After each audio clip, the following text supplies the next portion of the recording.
There's an argument that video game parodies never really work. By lampooning the tropes and trappings of a specific genre, they inevitably end up replicating them.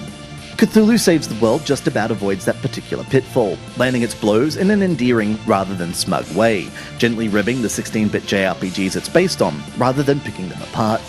There are random turn-based battles, a zoomed-out map screen, and pixelated characters, but more often than not, these are winking out at you like characters in a stage parody.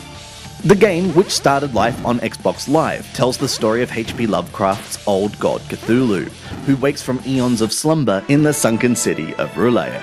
Dragging his bulbous tentacled head onto the dry land, Cthulhu sets about enacting his evil, murderous schemes.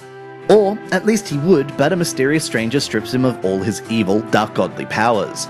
After the narrator lets slip that Cthulhu can regain his strength by becoming a true hero, the Elder God sets out to prove himself a good guy in order to once again become the ultimate force of evil.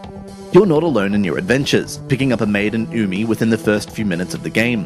Umi is instantly smitten by Cthulhu's dome-like head and deformed useless wings, and spends most of the rest of the game trying to tickle his tentacles. You'll also meet a sword called Sharp and a variety of other characters who take the mickey out of characters and villains you'll normally find populating JRPGs in the 16-bit era. You'll lead your band of slightly deluded adventurers through isometric dungeons, opening chests, fighting a dizzying array of monsters, and spreading Cthulhu's special blend of insanity. The controls, when you're exploring, are a little frustrating. You drag a finger along the screen and hold it to move in that direction, but the input can be erratic, and making quick direction changes is all but impossible. Combat is reasonably tactical, and the longer a fight goes on, the stronger your enemies get, putting the emphasis on getting the job done as quickly as possible. Fights give you experience, and every time you level up, you get a choice of different offensive and defensive powers. Alongside your standard attacks, you have magical powers and special techniques that unlock as you play. You can also perform combined attacks, which use up two characters' turns to deal greater damage. Your weapon and armor can be changed, either for items you find on your travels or for ones you buy from the shops in the settlements you come across.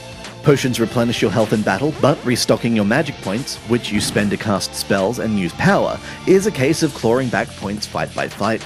Cthulhu Saves the World tips its hat quite cheerily in the direction of the games it's teasing. There are plenty of nods in the direction of the rest of Lovecraft's work, and video games in general. It makes for an entertaining, retro-tinged experience, albeit one that's probably more fun for its jokes than its actual gameplay.